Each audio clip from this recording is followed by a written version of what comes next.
Sai Baba, a personification of spiritual perfection and an epitome of compassion, lived in Shirdi, a little village in the state of Maharashtra, for 60 years. Sai Baba's perfection, purity, benevolence, detachment, compassion, and other virtues evoked deep reverence from the people around him. With a view to ending such communal differences, Baba wanted to show through his miracles the truth and that he was the supreme master of all beings. For him, there was no difference between caste and creed. His religion was common to all, which was that spiritual wisdom is not something received from others. It has to blossom from within. Each one has to develop the faith by his own efforts. Those lacking such faith make themselves remote from God. Their own actions account for such lack of faith. These are the words of Baba.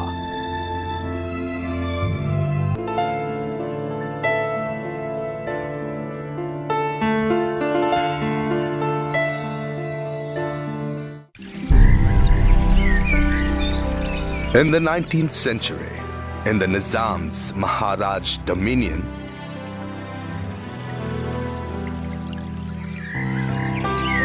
there was a remote village called Patri.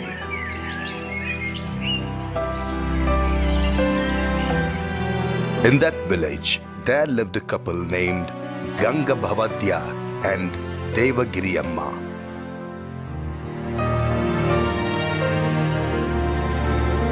They had no children. In answer to their prayers, a son was born on September 28, 1835. That child was Sai Baba.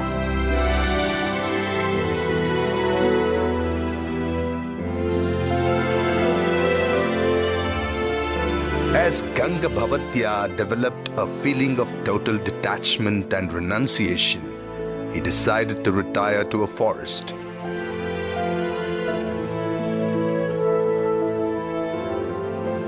Devagiri Amma, who looked upon her husband as God, decided to follow him, leaving the child behind to be looked after by Sufi Fakir, who also happened to be childless. He took charge of Sai Baba and brought him up in his home.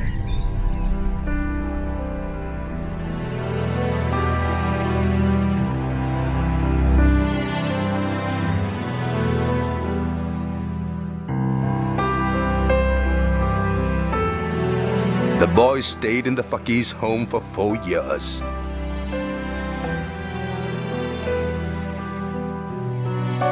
After a few years, the Fakir passed away.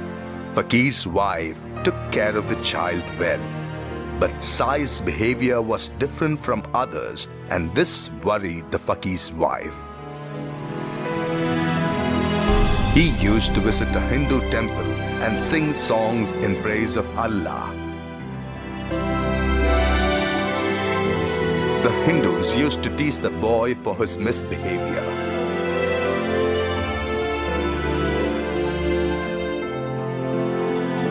He would enter a mosque and declare Rama is God and Shiva is Allah. Members belonging to both the communities went to Fakir's wife and complained about the boy's behavior. Unable to deal with the situation, Fakir's wife handed over the boy to a pious scholar named Venkusa, who lived near her house.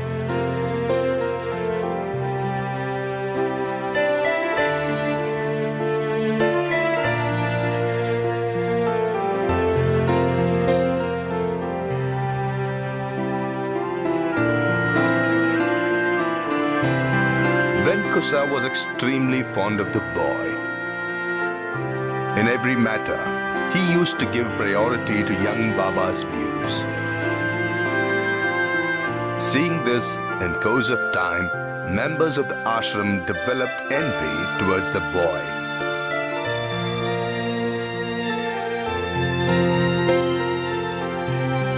One night in 1851, the boy left the ashram.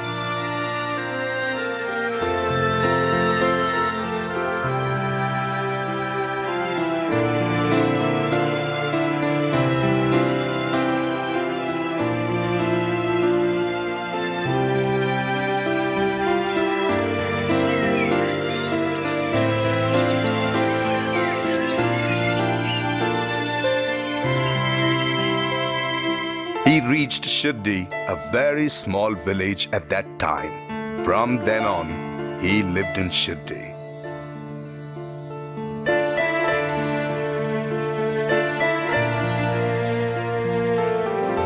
He sat under a neem tree and he used to crush its leaves. Many people used to visit him for their illness and sorrows. He used to give them the medicated neem leaves and they would get cured. At that time, in Maharashtra, there lived a person called Sate. He was a collector then. His wife passed away and he was in great grief, unable to do anything. His friend Narke visited him.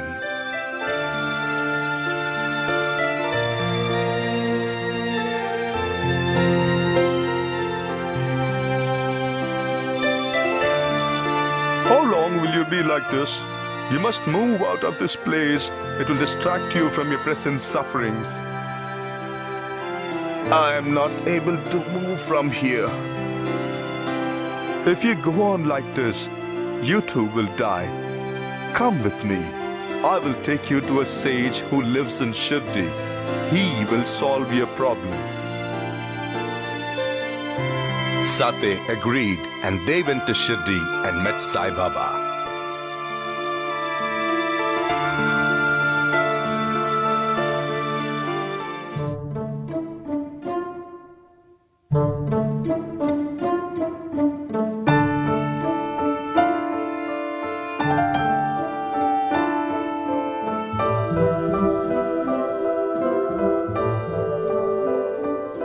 Sai Baba was laughing and was very casual.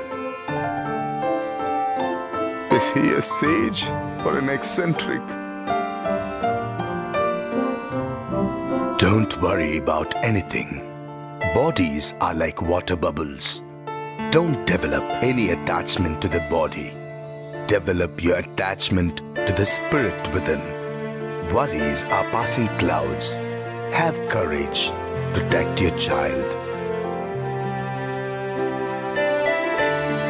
On hearing Baba's words, Sate realized that Baba was not a crazy person, but a great saint, one who knew the past, the present, and the future. Sate was the first to realize that there was no proper amenities at Shirdi for Baba's followers. He provided residential accommodation for visitors in Shirdi, called Sate Wada. Sate was the first to set up apartments at Shirdi. Sate became very close to Sai Baba. As the days passed, the residents of Shirdi developed hatred towards Sate because he was collecting all the offerings to Baba for building a temple.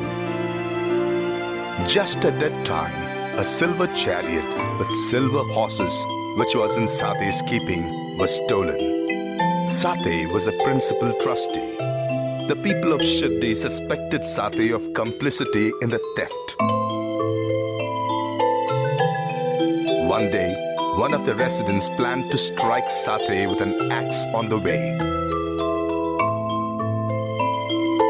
Getting wind of this, his maternal uncle called Sate and urged him to leave immediately as it was too dangerous for him to stay there. He told Sate that he could worship Baba from anywhere. He need not be in Shirdi to do that. Reluctantly, Sate left Shirdi. Baba was upset after the departure of Sate. After a few days, a couple with a school-going boy named Shyam came to Baba.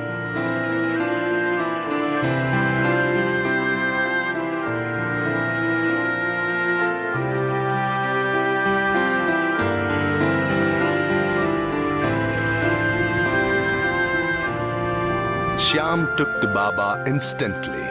He saw Baba sleeping on the wooden plank in the night. One day,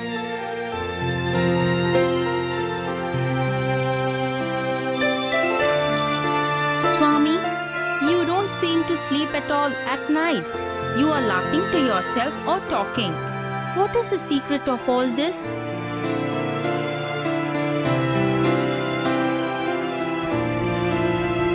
dear child, there are many people who are praying to me, and I am speaking to all of them. When I turn my finger, I am turning their minds. When I laugh, I am amused. Swami, my classes don't take up much of my time. Let me stay with you during the rest of the time and serve you. I bless you, my child. Shyam grew up and became very close to Sai Baba. He used to take care of everything from his food to his bed. One day, some people came to visit Sai Baba. Who are you, young men? We are your disciples. I have no disciples in this world. I have countless devotees. You do not recognize the distinction between a disciple and a devotee. Anyone can be a devotee, but that is not the case with a disciple. A disciple is one who carries implicitly the commands of the Guru.